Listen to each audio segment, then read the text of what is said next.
कृष्ण हरी. आपण उटी पूर्णा या गावामध्ये आहोत आणि आज सप्ताहातील कितवा दिवस आहे दादा? तिसऱ्या दिवसाचं हे अन्नदान चालू आहे बघा. चांगल्या प्रकारे स्वयंपाक केलेला आहे आणि आजच्या पंक्तीचे यजमान आहेत अन्नदाते मोहन गडधे, किसन गडधे आणि मारुती गडधे.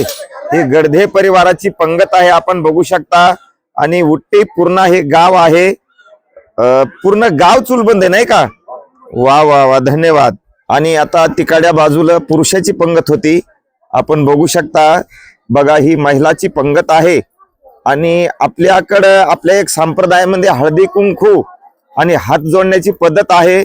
बघा हा गडधे परिवार आहे महिलांचा, अशा प्रकारे हात जोडत आहेत आणि वहाड पूर्ण झालेली आहे.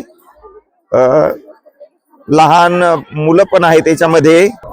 पूर्ण गाव एकत्रच असतं, कारण हरिभजनी हे धवळीले जग. अशा प्रकारे या ठिकाणी पंगत बसलेली आहे, आपण बघू शकता. आता या ठिकाणी सगळ्या महिला एकत्र बसलेल्या आहेत. ही आपल्या घरामध्ये जेवायला आमंत्रण असतं, घरी जे असतं पित्राचं वगैरे ते जेवायला या म्हणतात, पण सप्ताहामध्ये काय म्हणतात? प्रसाद घ्यायला या. घरामध्ये डबक्यामध्ये साखर असती, पण ती साखर मंदिरात आली की प्रसाद होते.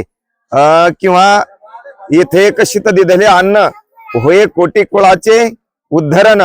इथे एक शीत जर अन्नदान केलं या ठिकाणी तर कोटी कुळाचा उद्धार होतो, असं संत वाक्य आहे.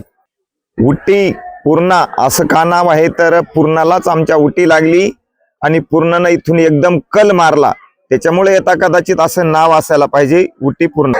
बघा वरणाचं पातीला आहे, वरण भात. अशा प्रकारे इकडच्या बाजूला महिला पोळ्या करत आहेत, करता तत्पर आहेत. शिरा पण आहे इकडच्या बाजूला. बघा या पोळ्या काटण्याची पद्धत आहे की अन्न जान होऊ नये म्हणून, नाही का? ज्याला जसं लागल असं वाढलं जातं. इकडच्या बाजूला स्वयंपाक चालू आहे. मला वाटतं आमच्या पंढरी बाबाचे स्वयंपाक येत नाही का? हे बघा मोहन भाऊ गडदे आहेत आणि यांच्याच मुलाची आज पंगत येऊलेशे रोप लाविले द्वारीन त्याचा वेलू गेला गगनावर. दादा कौतुक बघत आहेत.